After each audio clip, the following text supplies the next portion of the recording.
July 8-ാം തീയതി supreme കോടതി എന്തു പറയുന്നു, അല്ലെങ്കിൽ അത് തൊട്ടടുത്ത ദിവസമൊക്കെ എന്താണ് ഇതിൻ്റെ വിധി എന്നതിനെ അടിസ്ഥാനപ്പെടുത്തി തന്നെ ആയിരിക്കും ഈ 2024-25 അധ്യയന വർഷത്തിലെ പ്രവേശന രീതികൾ. അല്ലാതെ കൗൺസിലിംഗ് നടത്തി അലോട്ട്മെൻറ്റ് പ്രോസസ്സിലോട്ട് കടന്നു എന്ന് വിചാരിച്ചുകൊണ്ട് സുപ്രീം കോടതി മറ്റൊരു ഇത് അലോട്ട്മെൻറ്റിലോട്ട് പോയല്ലോ, അങ്ങനെയാണ് ഈ വർഷം അങ്ങനെ പോകട്ടെ, അങ്ങനെയൊന്നും ഒരിക്കലും സുപ്രീം കോടതി പറയില്ല. ഒരൊറ്റ ദിവസത്തെ എക്സാമിലൂടെ തന്നെ ഇതുപോലെ ഒരേ കോമ്പറ്റീഷൻ മേഖലകളിലുള്ളതിന് നടക്കുന്നത് സാങ്കേതികമായിട്ട് നല്ലതുള്ളൂ. പല ദിവസത്തെ എക്സാമിനെ ഏകീകരിക്കുന്നത് നമുക്ക് അത്രത്തോളം അഭികാമ്യമാണെന്ന് തോന്നുന്നില്ല. പക്ഷേ ഒരു വർഷം 2 ചാൻസ് കൊടുക്കുന്നത്, ഒരു ദിവസം ഇത്രയധികം കുട്ടികൾക്ക് ഓൺലൈനായിട്ട് പരീക്ഷ നടത്താനുള്ള അത്രയും ഫെസിലിറ്റി ഇന്ന് ഇന്ത്യയിൽ അവൈലബിൾ ആണെന്ന് സംശയമാണ്. ഏത് എക്സാമുകളാണെങ്കിലും അതിനകത്തുള്ള പഴുതുകൾ 100% അടച്ച് കുട്ടികൾക്ക് ആ വിശ്വാസ്യത നേടിയെടുത്ത് കൊടുക്കണം. അതിലൊരു പരിധി വരെ മാത്രമേ ഓൺലൈനിലോട്ട് മാറ്റി എന്ന് പറഞ്ഞതുകൊണ്ട് എല്ലാം പൂർണ്ണമായും ക്ലീൻ ആവും എന്നൊന്നും നമുക്ക് കരുതാനാവില്ല. ഇപ്പം നമ്മുടെ കയ്യിൽ എന്താണുള്ളത്? നമുക്കൊരു ഓൾ ഇന്ത്യ റാങ്ക് ഉണ്ട്, അതനുസരിച്ച് കിട്ടാവുന്ന സാധ്യതകൾ എല്ലാ കുട്ടികൾക്കും, ഏത് മാർക്ക് കിട്ടിയ കുട്ടികളുടെയും അവരുടെ സാധ്യതകളുണ്ട്. അതനുസരിച്ചുള്ള സാധ്യതകളെ ഇന്ന് മനസ്സിലാക്കുക. മറിച്ചൊരു തീരുമാനമാണെങ്കിൽ അതിനും ആവശ്യത്തിന് സമയം നമുക്ക് ലഭിക്കും. അന്ന് നമുക്ക് അതിനെക്കുറിച്ച് ആലോചിക്കാം. ഇന്നേ നമ്മൾ അതിനു വേണ്ടിയിട്ട് ഓടേണ്ട കാര്യമില്ലല്ലോ. ശിവൻ സാറിന് പോകുന്ന പ്രോഗ്രാമിൻ്റെ 102ാമത് എപ്പിസോഡിലേക്ക് നമ്മൾ പ്രവേശിക്കുകയാണ്. നമസ്കാരം. നമസ്തേ.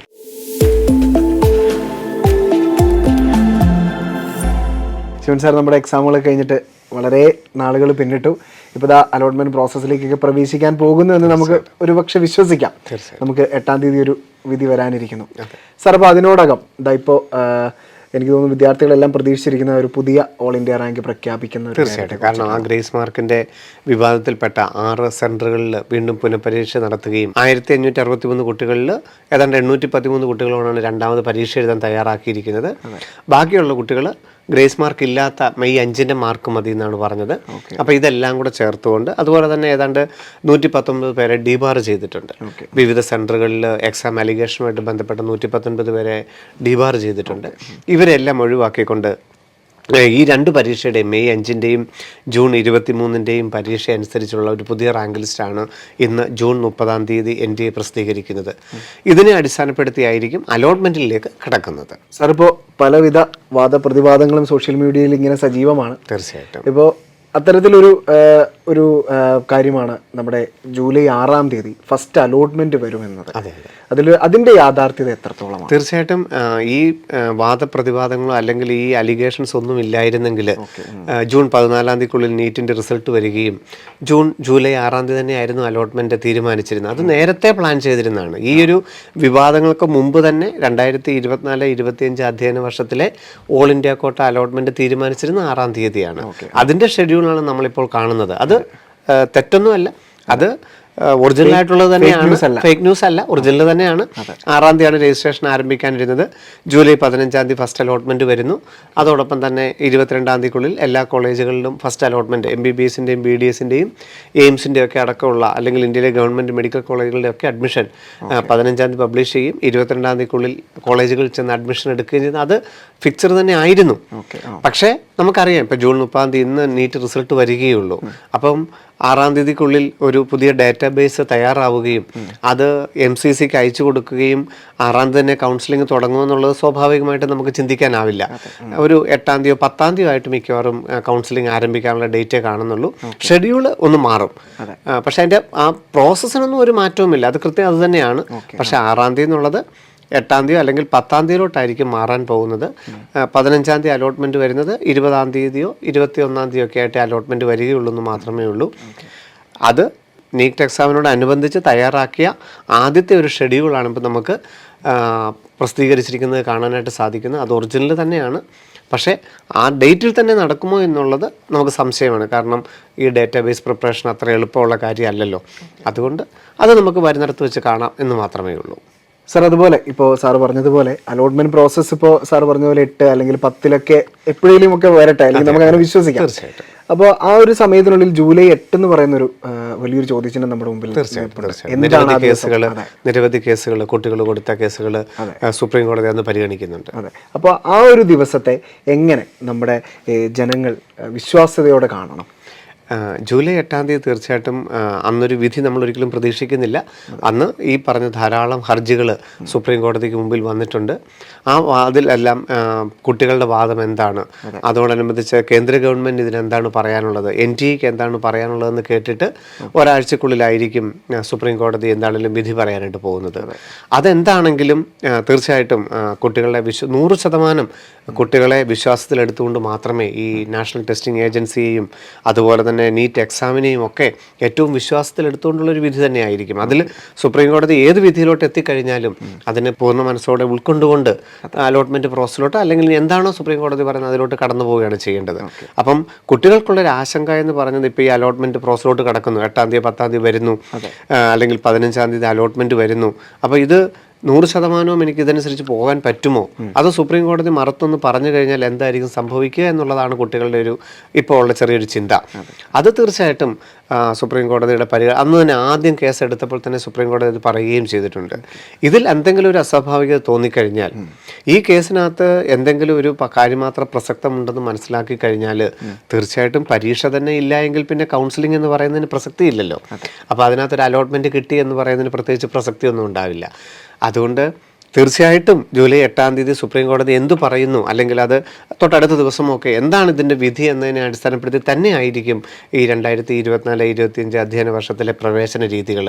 അല്ലാതെ കൗൺസിലിംഗ് നടത്തി അലോട്ട്മെൻറ്റ് പ്രോസസ്സിലോട്ട് കടന്നു എന്ന് വിചാരിച്ചുകൊണ്ട് സുപ്രീം കോടതി മറ്റൊരു അലോട്ട്മെൻറ്റിലോട്ട് പോയല്ലോ, അങ്ങനെയാണ് ഈ വർഷം അങ്ങനെ പോകട്ടെ, അങ്ങനെയൊന്നും ഒരിക്കലും സുപ്രീം കോടതി പറയില്ല. എല്ലാ കാര്യങ്ങളും എല്ലാ വസ്തുതകളും പഠിച്ച് ഈ പറഞ്ഞതുപോലെ തന്നെ 100% വിശ്വാസയോഗ്യമായ ഒരു തീരുമാനം മാത്രമേ സുപ്രീം കോടതിയുടെ ഭാഗത്തുനിന്ന് ഉണ്ടാവുകയുള്ളൂ. അതിനെ അടിസ്ഥാനപ്പെടുത്തി മാത്രമായിരിക്കും ഈ കോളേജ് അലോട്ട്മെൻറ്റ് അഡ്മിഷൻ നിലനിൽക്കുന്നത്. അല്ലെങ്കിൽ മറിച്ചൊരു വിധിയാണെന്നുണ്ടെങ്കിൽ ഈ അലോട്ട്മെൻറ്റ് പ്രോസസ്സിന് യാതൊരു വാല്യൂ ഉണ്ടാവുകയില്ല. തീർച്ചയായും വീണ്ടും ഈ ഒരു എല്ലാ പ്രോസസ്സുകളിലൂടെയും നമ്മുടെ കുട്ടികൾ കടന്നു പോകേണ്ടതായിട്ട് വരും. സർ, ശരിക്കും പറഞ്ഞാൽ ലക്ഷക്കണക്കിന് വിദ്യാർത്ഥികളുടെ ഭാവിയെ മുൻനിർത്തിക്കൊണ്ടുള്ള ഒരു വലിയൊരു എക്സാം ആയിരുന്നു. സാർ, ഒരു സംശയം ചോദിക്കുകയാണ്, ഇതിന് മുൻപ് ചരിത്രത്തിൽ ഇങ്ങനെ ഒരു സംഭവം ആവർത്തിച്ചിട്ടുണ്ട്? അതായത് അലോട്ട്മെൻറ്റ് പ്രോസസ്സുകൾ നീണ്ടുപോകും, ഇത്തരത്തിലുള്ള പ്രവർത്തികൾ ഇതിന് മുൻപ് ആവർത്തിച്ചു? തീർച്ചയായിട്ടും ഈ ക്വസ്റ്റ്യൻ ലീക്കേജ് എന്ന് പറയുന്നത് എപ്പോഴും NTA-ക്കാണെങ്കിൽ അല്ലെങ്കിൽ ഏതൊരു ടെസ്റ്റിംഗ് ഏജൻസിക്കാണെങ്കിലും വലിയൊരു ബുദ്ധിമുട്ട് തന്നെയാണ് ഉണ്ടായിക്കൊണ്ടിരുന്നത്. ഇപ്പം നമുക്കറിയാം, മുൻ വർഷങ്ങളിൽ തന്നെ 2015 all India pre medical test AIPMT cancel ചെയ്തിട്ടുണ്ട്. അത് പരീക്ഷ നടന്നതിന് ശേഷമാണ് സുപ്രീം കോടതി ക്യാൻസൽ ചെയ്യുന്നത്. പക്ഷേ അവിടെ ഒരു സമാന സാഹചര്യം എന്ന് പറഞ്ഞു കഴിഞ്ഞാൽ കുട്ടികൾക്ക് മറ്റു പല എക്സാമുകളുണ്ടായിരുന്നു. എയിംസിന് സ്വന്തം പരീക്ഷ ഉണ്ടായിരുന്നു, ജിപ്മറിന് പരീക്ഷ ഉണ്ടായിരുന്നു, AFMCക്ക് പരീക്ഷ ഉണ്ടായിരുന്നു, ഇന്ത്യയിലെ എല്ലാ സ്റ്റേറ്റുകളിലും പരീക്ഷയുണ്ടായിരുന്നു. ഇത് ഇന്ത്യയിലുള്ള മൊത്തം ഗവൺമെൻറ് മെഡിക്കൽ കോളേജിലെ 15% മാത്രം ബാധിക്കുന്ന ഒരു കാര്യമായിരുന്നു all India pre medical test. അതുകൊണ്ട് അത് ക്യാൻസൽ ചെയ്തപ്പോൾ ഇത്രത്തോളം കുട്ടികൾക്കൊരു ആദ്യം ഉണ്ടായില്ല, മറ്റു പല സാധ്യതകളുണ്ടായിരുന്നു. അവിടെയും ബാക്കിയുള്ള അലോട്ട്മെൻറ്റ് പ്രോസസ്സുകൾക്കൊന്നും ബാധകം വന്നില്ല. പക്ഷേ ഈ AIPMT 15% അലോട്ട്മെൻറ്റ് വീണ്ടും പുനഃപരീക്ഷ നടത്തി വീണ്ടും സെപ്റ്റംബർ മാസത്തോടു കൂടി തന്നെയാണ് ആ കുട്ടികൾക്ക് അലോട്ട്മെൻറ്റ് നടത്തുകയും മറ്റുള്ള കുട്ടികളുടെ കൂടെ ജോയിൻ ചെയ്യുകയൊക്കെ ചെയ്തത്. ഈ ഒരു സാഹചര്യം അല്ലാതെ മെഡിക്കലിൻ്റെ മേഖലയിൽ റിസൾട്ട് പ്രഖ്യാപിക്കുകയും അലോട്ട്മെൻറ്റ് നടക്കുകയും ചെയ്തതിന് ശേഷം അത് വളരെ നീണ്ടുപോവുകയോ അല്ലെങ്കിൽ സുപ്രീം കോടതി വളരെ നാളത്തേക്ക് നീട്ടിവെക്കുകയോ ഒന്നും ചെയ്ത ചരിത്രമില്ല. എല്ലാ വർഷവും ഏതെങ്കിലുമൊക്കെ കാര്യങ്ങളുണ്ടെങ്കിൽ അത് കൃത്യമായിട്ട് നിരീക്ഷണം നടത്തുകയും ആ പാകപ്പിഴകൾ ഒഴിവാക്കിക്കൊണ്ട് തന്നെ പരീക്ഷാ രീതി മുമ്പോട്ട് കൊണ്ടുപോയിരിക്കുന്നതാണ് കണ്ടിരിക്കുന്നത്.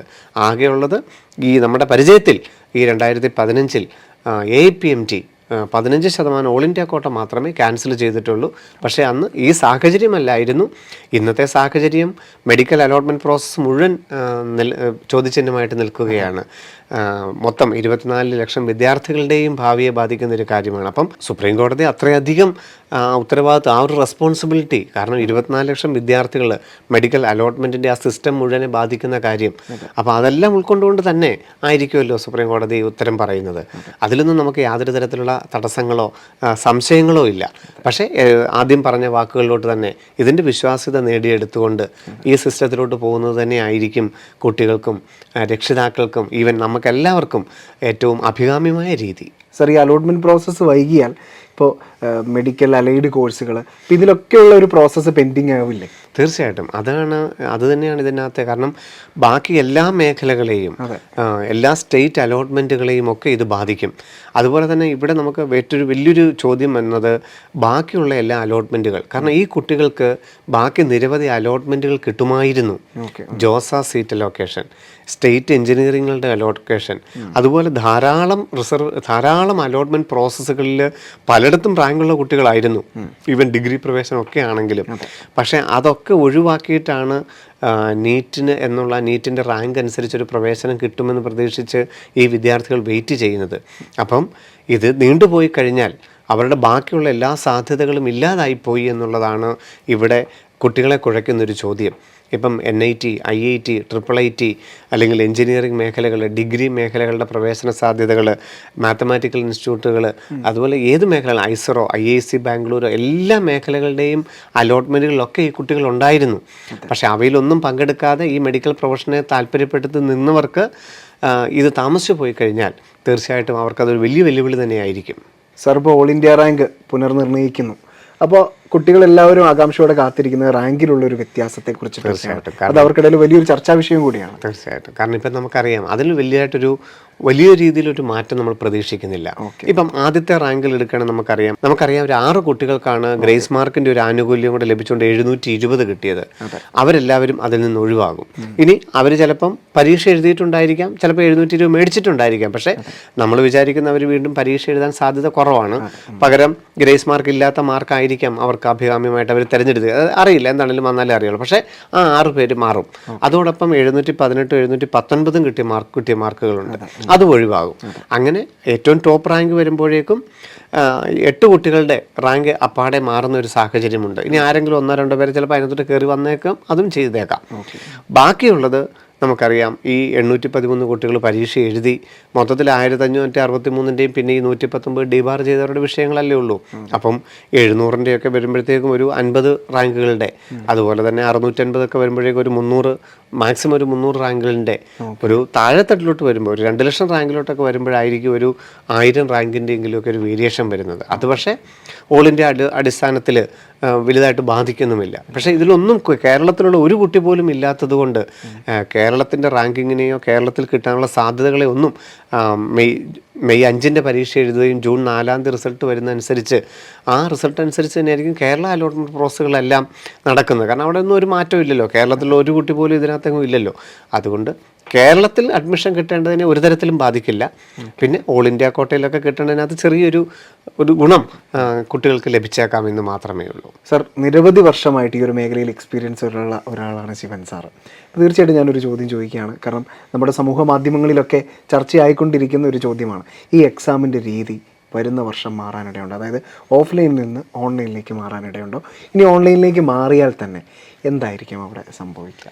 അവിടെ നമുക്ക് വലിയൊരു ചോദ്യം, ഈ എക്സാം ഇപ്പം അടുത്ത മെയ് 2025 മെയ് 4 നീറ്റ് എക്സാം നടക്കേണ്ടത്. ഈ വർഷം തന്നെ 23,30,000 കുട്ടികളാണ് പരീക്ഷ എഴുതിയത്. ഈ 23,30,000 കുട്ടികളല്ല അടുത്ത വർഷം അപ്ലൈ ചെയ്യുന്ന 24 ലക്ഷം കുട്ടികൾക്കും ഒരു ദിവസം ഓൺലൈനായിട്ട് ഒറ്റ ഒരു പരീക്ഷയാണ് നടക്കുന്നതെങ്കിൽ ഏറ്റവും നല്ലതാണ്. പക്ഷേ ഇന്ത്യയിലും വിദേശത്തുമുള്ള കുട്ടികൾക്ക് ഒരു ദിവസം മെയ് 4 ഉച്ചയ്ക്ക് 2 മുതൽ 5:20 വരെ ഈ പരീക്ഷ നടക്കണം. നേരെ മറിച്ച് പല ദിവസമായിട്ടാണ് നടക്കുന്നതെങ്കിൽ ഇപ്പോൾ JEE മെയിൻ 12 എക്സാമാണ് ഒരു ഷെഡ്യൂള്. അങ്ങനെ പല എക്സാമുകളായിട്ട് നടന്ന് പേഴ്സൻറ്റേജ് സ്കോർ അനുസരിച്ച് റാങ്കിങ് തീരുമാനിക്കുന്ന ഒരു തീരുമാനമാണ് വരുന്നതെങ്കിൽ ഇപ്പോൾ ഉള്ളതിനേക്കാളും 100 ഇരട്ടി പ്രശ്നങ്ങളും കോമ്പറ്റീഷനും അതുപോലെ തന്നെ കുട്ടികളുടെ മാനസികാവസ്ഥയൊക്കെ ബാധിക്കുന്ന ഒരു ഘടകത്തിലോട്ട് തന്നെ പോകും. കാരണം നമുക്കറിയാം എൻജിനീയറിങ്ങിന് ധാരാളം സാധ്യതകൾ, ധാരാളം കോളേജുകൾ, IITകൾ, NITകൾ, IIITകൾ, ഏതാണ്ട് 53 തരപ്പെട്ട കോഴ്സുകൾ. അപ്പോൾ ഇവിടെയൊക്കെ ഇങ്ങനെ പല പല മേഖലകളിലാണ് കുട്ടികൾ വ്യാപിച്ചു കിടക്കുന്നത്. പക്ഷേ മെഡിക്കലിൽ 24 ലക്ഷം കുട്ടികൾ പരീക്ഷ എന്നുണ്ടെങ്കിൽ 24 ലക്ഷം കുട്ടികളുടെയും ആഗ്രഹം ഒരെണ്ണമാണ്. ഒരേ ഓർഡറാണ് ഇവരുടെ എല്ലാം ആഗ്രഹം. എയിംസ് MBBS, ഇന്ത്യയിലെ ഗവൺമെൻറ് MBBS സീറ്റുകൾ, അതുപോലെ തന്നെ ബാക്കിയുള്ള സീറ്റ്. ഇതിൻ്റെ പ്രയോറിറ്റി ഓർഡർ ഈ 24 ലക്ഷം കുട്ടികളോട് ചോദിച്ചാൽ എല്ലാവർക്കും ഒരേ പ്രയോറിറ്റി ഓർഡറാണ്. അപ്പോൾ ഒരു എക്സാമിൻ്റെ ഡിഫിക്കൽട്ടി ലെവൽ മാറുന്നതനുസരിച്ച് ഇവരുടെ സാധ്യതകൾ മാറുകയാണ് ചെയ്യുന്നത്. അപ്പോൾ സ്വാഭാവികമായിട്ടും നമുക്കറിയാം ഇത്രയധികം കുട്ടികൾക്ക് 24 ലക്ഷം കുട്ടികൾക്ക് ഒരു ദിവസം ഒരുമിച്ച് ഓൺലൈൻ എക്സാം നടക്കാനുള്ള സാങ്കേതികമായിട്ടുള്ള യാതൊരു കാര്യങ്ങളും ഇന്ന് ഇന്ത്യയിൽ അവൈലബിൾ അല്ല. 10-12 ദിവസമായിട്ട് മാത്രമേ ഈ എക്സാം നടത്താൻ സാധിക്കുകയുള്ളൂ. സ്വാഭാവികമായിട്ടും ഈ പ്രശ്നങ്ങളൊക്കെ ചില ദിവസങ്ങളിൽ പരീക്ഷ എളുപ്പമായിരിക്കാം, ചില ദിവസങ്ങളിൽ പാടായിരിക്കാം. അപ്പോൾ സ്വാഭാവികമായിട്ടും കുട്ടികൾ അതിന് കംപ്ലൈൻറ്റ് പറഞ്ഞുകൊണ്ടിരിക്കും. നമുക്കറിയാം പേഴ്സൻറ്റേജ് സ്കോർ അനുസരിച്ചാണ് തീരുമാനിക്കുന്നത്. പേഴ്സൻറ്റേജ് സ്കോറിനെ നമുക്ക് കോടതികളെല്ലാം അംഗീകരിച്ചിരിക്കുന്നതാണ്. കാരണം JEE അങ്ങനെയാണല്ലോ നടക്കുന്നത്. അപ്പം അതെല്ലാം അംഗീകരിച്ചിരിക്കുന്നതാണ്. അതിനനുസരിച്ച് റാങ്കിങ് വരുന്നതുകൊണ്ട് കുഴപ്പമൊന്നുമില്ല. പക്ഷേ കുട്ടികളുടെ പ്രശ്നങ്ങൾ അല്ലെങ്കിൽ അവരെ നമുക്ക് കൺവിൻസ് ചെയ്യാനായിട്ട് വളരെ പാടായിരിക്കും. എന്നാൽ ഇതിൻ്റെ പ്രായോഗിക തലത്തിൽ ഇത്രയധികം ടെൻഷൻ കുറയ്ക്കാൻ വർഷത്തിൽ 2 എക്സാം ആക്കുക എന്നുള്ള രീതി എനിക്ക് തോന്നുന്നു ഒരു പക്ഷേ നടപ്പാക്കും. ഈ ഓഫ്ലൈൻ എക്സാം തന്നെ ആയിക്കൊള്ളട്ടെ. കാരണം ഇത് ഒരുമിച്ച് ഒറ്റ എക്സാമായിട്ട് നടക്കണം എന്ന് പറയുന്ന ഒരൊറ്റ ദിവസത്തെ എക്സാമിലൂടെ തന്നെ ഇതുപോലെ ഒരേ കോമ്പറ്റീഷൻ മേഖലകളിലുള്ളതിന് നടക്കുന്നത് സാങ്കേതികമായിട്ട് നല്ലതുള്ളൂ. പല ദിവസത്തെ എക്സാമിനെ ഏകീകരിക്കുന്നത് നമുക്ക് അത്രത്തോളം അഭികാമ്യമാണെന്ന് തോന്നുന്നില്ല. പക്ഷേ ഒരു വർഷം 2 ചാൻസ് കൊടുക്കുന്നത്, ഇപ്പം നമുക്ക് JEE പോലെ ജനുവരിയിലും ഏപ്രിലും ചാൻസ് ഉണ്ടായിരുന്നെങ്കിൽ, അതുപോലെ വർഷത്തിൽ 2 ചാൻസ് വരികയാണെങ്കിൽ കുട്ടികളുടെ ഇത്രയധികം ഈ ടെൻഷനെ ഒന്ന് ഒഴിവാക്കാൻ, കാരണം മറ്റൊരു ചാൻസ് ഉണ്ട് അവർക്ക്. പണ്ടങ്ങനെയായിരുന്നു. നമ്മൾ പറഞ്ഞല്ലോ 2015 എന്തുമാത്രം സാധ്യതകളായിരുന്നു. എയിംസ്, ജിപ്മർ, AFMC എല്ലാ സ്റ്റേറ്റുകളുടെയും എക്സാം, ഓൾ ഇന്ത്യ കോട്ട എക്സാമുകൾ, ഇങ്ങനെ ധാരാളം എക്സാമുകൾ ഉണ്ടായിരുന്നു. അപ്പോൾ ഒന്നല്ലെങ്കിൽ മറ്റൊടുത്ത് സാധ്യതയുണ്ട്. സീറ്റ് ഇത് തന്നെയാണ് താനും, സീറ്റുകളുടെ എണ്ണത്തിൽ ഇത് തന്നെയാണ്. പക്ഷേ പലവിധ സാധ്യതകൾ ഉണ്ടായിരുന്നു. ഇന്ന് അങ്ങനെയല്ല. സീറ്റുകൾ ഇതുപോലെ തന്നെ, പക്ഷെ ഒരൊറ്റ സാധ്യത, ഒരൊറ്റ ദിവസത്തെ പെർഫോമൻസിനനുസരിച്ചാണ് ആ കുട്ടികളുടെ ഈ മെഡിക്കൽ പ്രവേശനത്തിനെ ബാധിക്കുന്നത്. അപ്പം അതിന് ചാൻസ് കൊടുക്കുക, 2 ചാൻസ് കൊടുക്കുക. പകരം ഒറ്റ എക്സാമായിട്ട് ഒരൊറ്റ എക്സാമിലൂടെ തന്നെ ആ റാങ്കിങ്ങിലൂടെ തന്നെ തീരുമാനിക്കുന്നതായിരിക്കും അഭികാമ്യമെന്ന് തോന്നുന്നു. അതിന് ഓൺലൈനിലുള്ള അത്രയധികം ഒരു ദിവസം ഇത്രയധികം കുട്ടികൾക്ക് ഓൺലൈനായിട്ട് പരീക്ഷ നടത്താനുള്ള അത്രയും ഫെസിലിറ്റി ഇന്ന് ഇന്ത്യയിൽ അവൈലബിൾ ആണെന്ന് സംശയമാണ്. ടെക്നിക്കലി പോസിബിൾ ആണ്, പാകടാണ്. ഒരൊറ്റ ദിവസം പരീക്ഷ നടക്കുകയായിരുന്നെങ്കിൽ തീർച്ചയായിട്ടും നമുക്ക് ഓൺലൈനിലോട്ട് മാറുന്നതിനെ നമുക്ക് ന്യായീകരിക്കാം. പക്ഷേ ഇതുപോലുള്ള പ്രശ്നങ്ങളുണ്ടാവില്ലേ? തീർച്ചയായിട്ടും ഉണ്ടാവും. കാരണം JEE ആണെങ്കിലും ഏത് എക്സാമുകളാണെങ്കിലും അതിനകത്തുള്ള പഴുതുകൾ 100% അടച്ച് കുട്ടികൾക്ക് ആ വിശ്വാസ്യത നേടിയെടുത്ത് കൊടുക്കണം.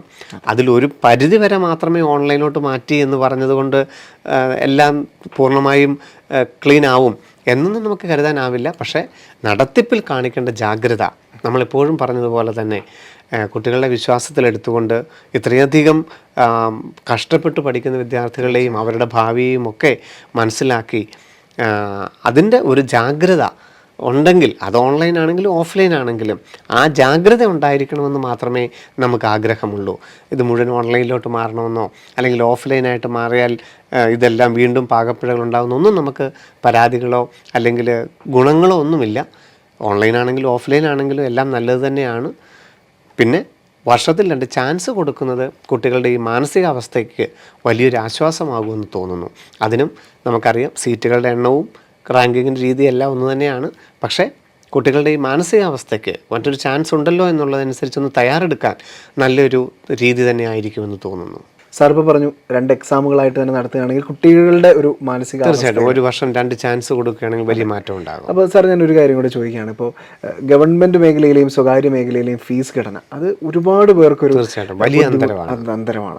അത് ഒരുപാട് പേർക്ക് ബുദ്ധിമുട്ടായി തോന്നാറുമുണ്ട്. അപ്പോൾ അത്തരത്തിലൊരു സാഹചര്യം നിലനിൽക്കെ ഇപ്പോൾ ഈ പറയുന്ന പോലെ സെൽഫ് ഫിനാൻസിങ് കോളേജുകളിലൊക്കെ ഒരു ചെറിയ ഫീസ് ഘടനയിലൊക്കെ കുട്ടികൾക്ക് പഠിക്കാൻ പറ്റുന്നൊരു സാഹചര്യം ഉണ്ടായാൽ, മെറിറ്റ് സീറ്റ് ലഭിക്കുകയാണെങ്കിൽ അത് ഉപകാരപ്പെടില്ലേ? തീർച്ചയായിട്ടും. നമുക്ക് ഈ ഒരു മെഡിക്കൽ മേഖലയുടെ ഈ കോമ്പറ്റീഷൻ അല്ലെങ്കിൽ ഈ പറയുന്ന ഇതിൻ്റെ ഈ ടെൻഷൻ എന്ന് പറയുന്നത് നമുക്കിപ്പം 2 എക്സാം എന്ന് പറയുന്ന ഒരു നല്ല കാര്യമാണെന്ന് പറയുന്നത് പോലെ തന്നെ ഈ സ്വകാര്യ മേഖലയിലെ ഇത്രയധികം ഫീസ് വർധനവ് ഒരു പകുതി കുട്ടികൾക്കെങ്കിലും മെറിറ്റ് ഫീസിൽ പഠിപ്പിക്കാൻ സാധിക്കുകയാണെങ്കിൽ അല്ലെങ്കിൽ അല്പം കുറഞ്ഞ ഫീസിൽ പഠിപ്പിക്കാൻ സാധ്യതയാണെങ്കിൽ വലിയ ആശ്വാസമാകുമായിരുന്നു.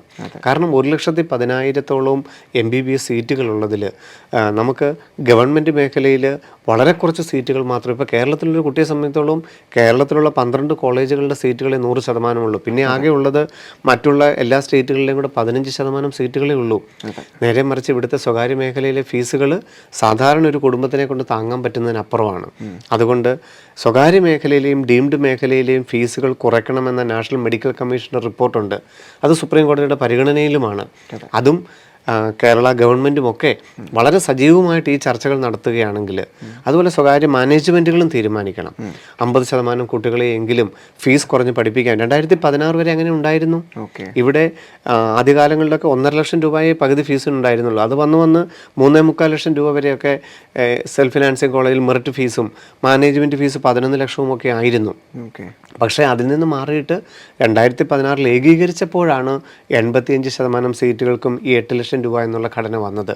അപ്പോൾ ധാരാളം കോളേജുകളിൽ, സ്വകാര്യ മേഖലയിലുള്ള കോളേജുകളിൽ, ഡീംഡ് കോളേജുകളിലൊക്കെ ഫീസ് കുറഞ്ഞു പഠിക്കാനുള്ളൊരു സാഹചര്യം കൂടി സൃഷ്ടിച്ചെടുക്കാൻ ബഹുമാനപ്പെട്ട സുപ്രീം കോടതിയും നാഷണൽ മെഡിക്കൽ കമ്മീഷനും കേന്ദ്ര സംസ്ഥാന ഗവൺമെൻറ്റുകളും കൂടി ഒരു തീരുമാനമെടുത്താൽ ഈ മേഖലയെ ശുദ്ധീകരിക്കുവാനും ഈ മേഖലയുടെ വിശ്വാസം നിലനിർത്തുവാനും കുട്ടികൾക്കത് വലിയൊരു ആശ്വാസം തന്നെയാകുമായിരുന്നു. അതും തീർച്ചയായിട്ടും സാർ പറഞ്ഞ വളരെ ഒരു പോയിൻ്റാണ്. അതും ഈ സമൂഹം ചിന്തിക്കേണ്ടതും വിവിധ മേഖലകളിൽ ചർച്ചകൾ നടത്തേണ്ടതുമാണ്. സാഹചര്യങ്ങളെ ഒട്ടും നമുക്ക് പ്രഡിക്റ്റ് ചെയ്യാൻ പറ്റാത്ത ഒരു സമയത്തിലൂടെയാണ് സുപ്രീം കോടതിയുടെ പരിഗണനയിലിരിക്കുന്ന ഒരു വിഷയമാണ്. അത് കൃത്യമായിട്ട് അപഗ്രഥിച്ചിട്ട്, കാരണം അവിടെയുള്ള ഓരോ കുട്ടികളുടെയും കേസുകളെല്ലാം പരിഗണിച്ചിട്ട് മാത്രമേ സുപ്രീം കോടതി ഒരു തീരുമാനത്തിലെത്തുകയുള്ളൂ. സാർ, അപ്പോൾ ഇങ്ങനെ ഒരു സാഹചര്യത്തിൽ നമ്മുടെ അലോട്ട്മെൻറ്റ് പ്രോസസ്സുകൾ വരാനിരിക്കുന്നു. അപ്പോൾ തീർച്ചയായിട്ടും അത് ഒരുപക്ഷെ മുന്നോട്ട് പോകുമ്പോൾ 4ാമത്തെ അലോട്ട്മെൻറ്റ് എത്തി ഇത് അവസാനിക്കുന്ന ഒരു ഘട്ടമുണ്ട്. അത് എപ്പോഴായിരിക്കും സാർ ഏകദേശം? തീർച്ചയായിട്ടും. കാരണം 4 ഓൺലൈൻ അലോട്ട്മെൻറ്റുകളാണ് ഓൾ ഇന്ത്യ കോട്ടയ്ക്കുള്ളത്. ഏതൊരു അലോട്ട്മെൻറ്റ് നോക്കിയാലും 4 അലോട്ട്മെൻറ്റാണ്. ഓൾ ഇന്ത്യ കോട്ട, സ്റ്റേറ്റ് കോട്ട, അഗ്രികൾച്ചർ വെറ്റിനറി അലൈഡ് കോഴ്സുകൾ, ഓൾ ഇന്ത്യ വെറ്റിനറി, ആയുഷിൻ്റെ എല്ലാം 4 അലോട്ട്മെൻറ്റുകളായിട്ടാണ് തരുന്നത്. ഫസ്റ്റ് റൗണ്ട്, സെക്കൻഡ് റൗണ്ടിൽ ഒഴിവുവരുന്ന സീറ്റുകളെല്ലാം കൂടെ മോപ്പപ്പ് റൗണ്ട് എന്ന് പറഞ്ഞിട്ടും ആ 3 അലോട്ട്മെൻറ്റുകളിലും ഒരു സീറ്റ് മാത്രം കിട്ടിയില്ലെങ്കിൽ സ്പോട്ട് അലോട്ട്മെൻറ്റ്, സ്ട്രേ അലോട്ട്മെൻറ്റ് എന്ന് പറയുന്നു. അതാണ് എല്ലാത്തിൻ്റെ ഒരു പൊതുവായ ഘടന തന്നെയാണ്. അങ്ങനെ ഈ അലോട്ട്മെൻറ്റുകളിലോട്ട് തന്നെ തുടർന്ന് പൊക്കോളാനാണ് സുപ്രീം കോടതി പറയുന്നതെങ്കിൽ ആദ്യത്തെ അലോട്ട്മെൻറ്റ് ഇപ്പോൾ ഈ 15-ാം തീയതി അല്ലെങ്കിൽ 20-ാം തീയതി ഫസ്റ്റ് അലോട്ട്മെൻറ്റ് വരുന്നു. ആഗസ്റ്റ് 10 2ാം ഘട്ട അലോട്ട്മെൻറ്റ് വരുന്നു. സെപ്റ്റംബർ 3ാം ഘട്ട അലോട്ട്മെൻറ്റ് വരുന്നു. സെപ്റ്റംബർ 28-ാം തീയതിയോടുകൂടി 4ാം ഘട്ട സ്ട്രേ വേക്കൻസി അലോട്ട്മെൻറ്റ് വരുന്നു. സെപ്റ്റംബർ 30 കൊണ്ട് MBBSൻ്റെയും BDSൻ്റെയും ഈ വർഷത്തെ പ്രവേശന നടപടികൾ അവസാനിക്കും. ബാക്കി അഗ്രികൾച്ചർ അലൈഡ് കോഴ്സുകളുടെ എല്ലാം 2 ഘട്ടങ്ങൾ സെപ്റ്റംബർ അവസാനമാകുമ്പോഴേക്കും അവസാനിക്കും. വെറ്റിനറി കൗൺസിലിങ്ങും ആയുഷ് കൗൺസിലിങ്ങും 2 ഘട്ടം സെപ്റ്റംബർ അവസാനിക്കും. ബാക്കിയുള്ള 2 ഘട്ടങ്ങൾ ഒക്ടോബർ നവംബറുമായിട്ട് നടത്തി അവരും നവംബർ കൊണ്ട് മെഡിക്കലിൻ്റെ എല്ലാ മേഖലകളിലുള്ള അഡ്മിഷനുകൾ തീരുകയും ചെയ്യും. എന്നിട്ട് വേണം 2025 ഘട്ടങ്ങളിലേക്ക് നാഷണൽ ടെസ്റ്റിംഗ് ഏജൻസിക്ക് കടക്കാനും അതിൻ്റെ ആപ്ലിക്കേഷനുമായിട്ട് ബന്ധപ്പെട്ട കാര്യങ്ങളും ഒക്കെ മുന്നോട്ട് കൊണ്ടുപോകാനായിട്ടും. നോർമലി സുപ്രീം കോടതി എന്താണ് പറയുന്നതനുസരിച്ച് മാത്രമായിരിക്കും ഇങ്ങനെയുള്ള സാധ്യതകൾ. കേസ് നീണ്ടുപോവുകയും വാദപ്രതിവാദങ്ങൾ നീണ്ടുപോവുകയൊക്കെ ചെയ്തു കഴിഞ്ഞാൽ ഇതിന് മാറ്റങ്ങൾ വരികയും ചെയ്യാം. സർ, ഒരുപാട് മാതാപിതാക്കളും വിദ്യാർത്ഥികളും ഒക്കെ ഈ ഒരു പ്രശ്നത്തിലൂടെ അല്ലെങ്കിൽ ഈ ഒരു വിധിയെ കാത്തിരിക്കുകയാണ്. അപ്പോൾ തീർച്ചയായിട്ടും മാതാപിതാക്കളുടെ ആദ്യത്തെ ഒരു ചോദ്യമുണ്ട്, കുട്ടികളുടെയും ഒരു ചോദ്യമുണ്ട്. ഞങ്ങൾ ഇതിനെ എങ്ങനെ നോക്കി കാണണം? അപ്പോൾ സാറിന് നമ്മുടെ വിദ്യാർത്ഥികളോട് നമുക്ക് പറയാം, മാതാപിതാക്കളോട്, കാരണം കോമൺ ആയിട്ടുള്ള ഒരു ആൻസറാണത്. അപ്പോൾ എന്താണ് സാർ പറയാൻ പറ്റുക? നമുക്ക് കൂടുതൽ ഇതിനെക്കുറിച്ച് ടെൻഷൻ അടിക്കുകയോ അല്ലെങ്കിൽ എന്താണ് വരാൻ പോകുന്നതെന്നുള്ളതിനെക്കുറിച്ചൊക്കെ കോടതിയുടെ പരിഗണനയിലിരിക്കുകയും കേന്ദ്ര ഗവൺമെൻറ്റും നാഷണൽ ടെസ്റ്റിംഗ് ഏജൻസിയും ഒക്കെയാണ് അതിന് മറുപടി പറയേണ്ടത്. നമ്മൾ ചെയ്യേണ്ടത് റിയാലിറ്റി എന്താണ്, നിലവിൽ നമ്മുടെ മുമ്പിൽ നിൽക്കുന്ന കാര്യങ്ങൾ എന്താണ്. നമുക്കൊരു ഓൾ ഇന്ത്യ റാങ്ക് ലഭിച്ചിട്ടുണ്ട്. അലോട്ട്മെൻറ്റ് പ്രോസസ്സുകളുടെ ഘട്ടങ്ങൾ വരാൻ പോകുന്നു. കോടതിയുടെ വിധിക്കനുസരിച്ചായിരിക്കും അതിൻ്റെ വിശ്വാസ്യത അല്ലെങ്കിൽ അതിൻ്റെ പ്രാബല്യങ്ങൾ ഉണ്ടാവുക. ഇനി അങ്ങനെ തിരിച്ചു വന്നു കഴിഞ്ഞാൽ നമുക്ക് അവിടെയും ആവശ്യത്തിന് സമയം തന്നുകൊണ്ട് തന്നെ കുട്ടികളുടെ ആരോഗ്യകരമായ നിലപാടിനെ വിശ്വാസത്തിലെടുത്തുകൊണ്ട് മാത്രം, അതായത് കുട്ടികൾക്ക് വീണ്ടും തയ്യാറെടുക്കണമെങ്കിൽ അതിന് ഉൾക്കൊള്ളിച്ചുകൊണ്ട് തന്നെ കോടതി മുമ്പോട്ട് പോവുകയുള്ളൂ. അപ്പം 100% കുട്ടികളെയാണ് കോടതി വിശ്വാസത്തിലെടുക്കുന്നത്. അവർക്ക് എന്താണ് ഏറ്റവും നല്ലത് രീതി, അതിനനുസരിച്ച് മാത്രമേ കോടതികളുമാണെങ്കിലും കേന്ദ്ര ഗവൺമെൻറ് ആണെങ്കിലും തീരുമാനമെടുക്കുകയുള്ളൂ. ഒരു തരത്തിലും അത് അവരുടെ ആരോഗ്യകരമായ ഒരു അവസ്ഥയെ അല്ലെങ്കിൽ അവരുടെ ഒരു നിലനിൽപ്പിനെ അല്ലെങ്കിൽ അവരുടെ ഇനി ഒരു വിദ്യാഭ്യാസ രീതിയൊന്നും ബാധിക്കുന്ന രീതിയിൽ ഒരു കോടതിയും അല്ലെങ്കിൽ ഒരു ഗവൺമെൻറ്റും തീരുമാനങ്ങൾ എടുക്കില്ല.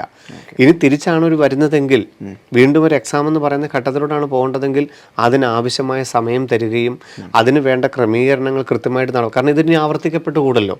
കൃത്യമായിട്ടും ഇങ്ങനൊരു സാഹചര്യം ഇനി ഉണ്ടാകരുത്. അതിന് കൃത്യമായ എന്തൊക്കെ നടപടികളാണ് വേണ്ടത് എന്നുള്ളതിനെക്കുറിച്ചൊക്കെ നിരീക്ഷിച്ച് ആവശ്യത്തിന് നടപടികളെടുത്ത് ധാരാളം സമയങ്ങൾ അനുവദിച്ചുകൊണ്ട് തന്നെ ഈ നടപടികൾ മുമ്പോട്ട് പോവുകയുള്ളൂ. അങ്ങനെയാണ് കോടതി എത്താൻ പോകുന്നതെങ്കിൽ. അതുകൊണ്ട് നമ്മൾ ഇനി 8-ാം തീയതി ഇങ്ങനെയൊക്കെയാണ് വരാൻ പോകുന്നത് അല്ലെങ്കിൽ ഇങ്ങനെയൊക്കെ സംഭവിക്കുമെന്ന് വിചാരിച്ച് നമ്മൾ എന്തെങ്കിലും ചെയ്യേണ്ടതായിട്ടില്ല. ഇപ്പം നമ്മുടെ കയ്യിൽ എന്താണുള്ളത്, നമുക്കൊരു ഓൾ ഇന്ത്യ റാങ്ക് ഉണ്ട്, അതനുസരിച്ച് കിട്ടാവുന്ന സാധ്യതകൾ എല്ലാ കുട്ടികൾക്കും, ഏത് മാർക്ക് കിട്ടിയ കുട്ടികളുടെയും അവരുടെ സാധ്യതകളുണ്ട്. അതനുസരിച്ചുള്ള സാധ്യതകളെ ഇന്ന് മനസ്സിലാക്കുക. മറിച്ചൊരു തീരുമാനമാണെങ്കിൽ അതിനും ആവശ്യത്തിന് സമയം നമുക്ക് ലഭിക്കും. അന്ന് നമുക്ക് അതിനെക്കുറിച്ച് ആലോചിക്കാം. ഇന്നേ നമ്മൾ അതിനു വേണ്ടിയിട്ട് ഓടേണ്ട കാര്യമില്ലല്ലോ. ഇപ്പം നമ്മുടെ കയ്യിലുള്ള റാങ്കിനെയും നമ്മുടെ കയ്യിലുള്ള മാർക്കിനും അനുസരിച്ചുള്ള പ്രവേശന രീതികളെക്കുറിച്ചും കോളേജ് സാധ്യതകളെക്കുറിച്ചും ഒക്കെ മനസ്സിലാക്കുക. മറിച്ചാണെങ്കിൽ അവിടെ നമുക്ക് തയ്യാറെടുക്കാൻ, കാരണം ഇത്രയും പഠിച്ച കുട്ടികളല്ലേ, ഇത്രയും നന്നായിട്ട് തയ്യാറെടുത്ത കുട്ടികളല്ലേ, ഇവരെല്ലാം ഈ 24 ലക്ഷം കുട്ടികളും ഒരേ ഒരു രീതിയിലൂടെ തന്നെയല്ലേ കടന്നു പോയത്. ആർക്കും അവിടെ ഗുണമോ അല്ലെങ്കിൽ ദോഷമോ ഒന്നും സംഭവിക്കത്തില്ലല്ലോ. എല്ലാവരും വീണ്ടും ഒരിക്കൽ കൂടി ആ ഒരേ പാറ്റേണിലൂടെ കടന്നു പോകും, മറ്റൊരു രീതിയിലോട്ട് കടന്നു ചെല്ലും. അവിടെയൊന്നും അവരുടെ ഭാവിയെ ബാധിക്കുന്ന യാതൊരു തരത്തിലുള്ള കുഴപ്പങ്ങളും ഉണ്ടാവുകയില്ല. ഇപ്പം നമ്മുടെ കയ്യിൽ കിട്ടിയിരിക്കുന്ന റാങ്കിനെയും മാർക്കിനെയും അനുസരിച്ചുള്ള സാധ്യതകൾ മനസ്സിലാക്കി കോളേജ് പ്രവേശന നടപടികൾക്കായിട്ട് കാത്തിരിക്കുക. മറിച്ചാണെങ്കിൽ അപ്പം നമുക്ക് എന്താണ് ചെയ്യേണ്ടതെന്ന് തീരുമാനിക്കാം. ഇപ്പോഴേ നമ്മൾ അതിനു വേണ്ടിയിട്ട് തയ്യാറെടുക്കേണ്ട കാര്യമില്ല. ആത്മവിശ്വാസത്തോടെ, ശുഭാപ്തി വിശ്വാസത്തോടെ തന്നെ നമുക്ക് ജൂലൈ 8-ാം തീയതിയിലെ വിധിയെ കാത്തിരിക്കാം. തീർച്ചയായിട്ടും ശിവൻ സാർ ഇപ്പോൾ പങ്കുവെക്കുകയുണ്ടായി. ഇനി അങ്ങോട്ട് എന്തൊക്കെ കാര്യങ്ങളാണ് സംഭവിക്കാൻ ചാൻസ് ഉള്ളത്, വളരെ പ്രതീക്ഷയോടെ വിദ്യാർത്ഥികളും മാതാപിതാക്കളും ഒക്കെ ഇനി ചെയ്യേണ്ടത് എന്തെല്ലാമാണ്, അലോട്ട്മെൻറ്റ് പ്രോസസ്സുകളെയൊക്കെ വളരെ സിൻസിയറായിട്ട് അതിനെയൊക്കെ കണ്ട് ഇനി അങ്ങോട്ടുള്ള ദിവസങ്ങളിൽ നിങ്ങളുടെ ചിന്തകളിൽ കൂടുതലും ഉണ്ടാവേണ്ടത് ഇത്തരത്തിലുള്ള കാര്യങ്ങളാണെന്നൊക്കെ സാറ് വളരെ ഡീറ്റെയിൽ ആയിട്ട് തന്നെ നമുക്ക് പങ്കുവെച്ചു. അപ്പോൾ ഇനി വരും ദിവസങ്ങളിലും നിങ്ങൾക്കറിയാം, ഈ കഴിഞ്ഞ ആഴ്ചകളിലൊക്കെ ശിവൻ സാറ് ലൈവിൽ ഉടനീളം നിങ്ങളോടൊപ്പം ഉണ്ടായിരുന്നു, നിങ്ങളുടെ സംശയങ്ങൾക്കൊക്കെ കൃത്യമായ മറുപടിയുമായി. ആൻഡ് അതുപോലെ തന്നെ ഒരു ഫോണിംഗ് പ്രോഗ്രാം നമ്മൾ പുതിയതായി ആരംഭിച്ചിട്ടുണ്ട്. അപ്പോൾ ഇതുപോലെ നിങ്ങൾക്ക് വേണ്ട എല്ലാ കാര്യങ്ങളെയും ഏറ്റവും ആധികാരികമായി പറഞ്ഞു തരാൻ ശിവൻ സാർ ഒപ്പമുണ്ട്. അപ്പോൾ ലോകമെമ്പാടും ഇരുന്ന് ഞങ്ങളെ കേട്ടുകൊണ്ടിരുന്ന എല്ലാ മലയാളി പ്രേക്ഷകർക്കും നന്ദി, നമസ്കാരം. എൻട്രൻസ് സംബന്ധമായ വാർത്തകളും അപ്ഡേഷനുകളും ഏറ്റവും വേഗം ആധികാരികമായി അറിയാൻ ബ്രില്യൻറ്റ് സ്റ്റഡി സെന്റർ പാല യൂട്യൂബ് ചാനൽ സബ്സ്ക്രൈബ് ചെയ്യുക, ബെൽ ഐക്കൺ അമർത്തുക. ഈ വീഡിയോ മറ്റ് സുഹൃത്തുക്കളിലേക്കും ഷെയർ ചെയ്ത് നൽകുക.